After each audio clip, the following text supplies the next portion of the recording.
reading Donnelly by the weak afternoon sunlight. He landed on the south side of the island, followed the path to the bay and climbed the mount. He did not find the caves, and he did not chart the north side.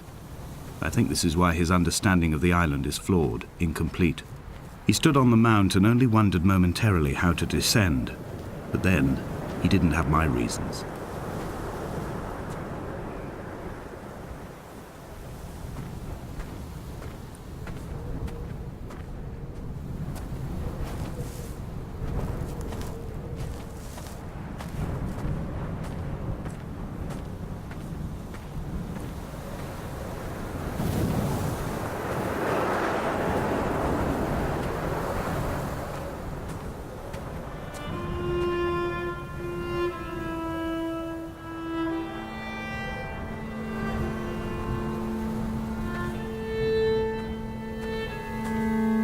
When someone had died or was dying, or was so ill they gave up what little hope they could sacrifice, they cut parallel lines into the cliff, exposing the white chalk beneath.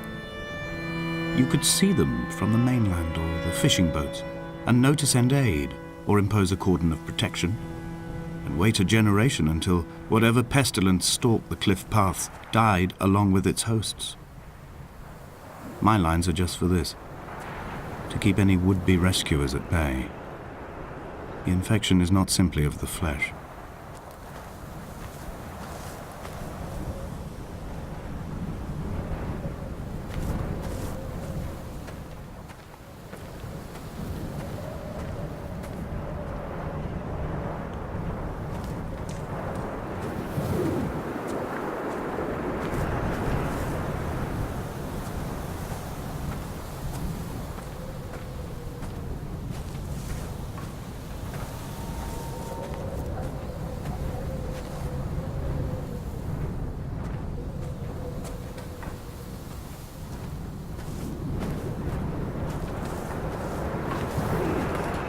They were God-fearing people, those shepherds. There was no love in the relationship. Donnelly tells me that they had one Bible that was passed around in strict rotation. It was stolen by a visiting monk in 1776, 2 years before the island was abandoned altogether.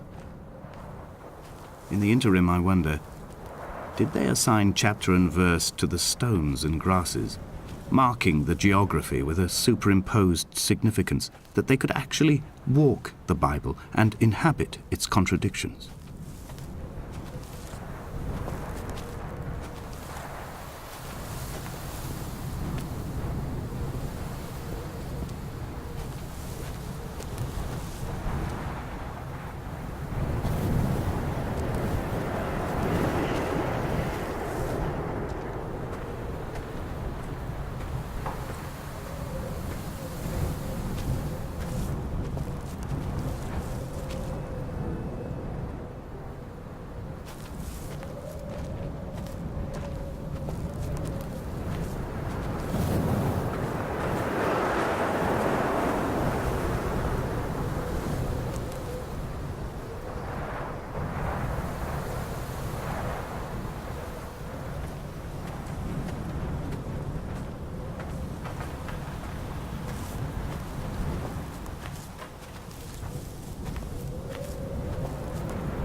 Dear Esther, I met Paul. I made my own little pilgrimage. My Damascus, a small semi-detached on the outskirts of Wolverhampton. We drank coffee in his kitchen and tried to connect to one another. Although he knew I hadn't come in search of an apology, reason or retribution, he still spiraled in panic, thrown high and lucid by his own dented bonnet. Responsibility had made him old. Like us, he'd already passed beyond any conceivable boundary of life. I would leave you presents outside your retreat in this interim space between cliff and beach. I would leave you loaves and fishes, but the fish stocks have been depleted and I've run out of bread. I would row you back to your homeland in a bottomless boat, but I fear we would both be driven mad by the chatter of the sea creatures.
I've become convinced I am not alone here, even though I am equally sure it is simply a delusion brought upon by circumstance.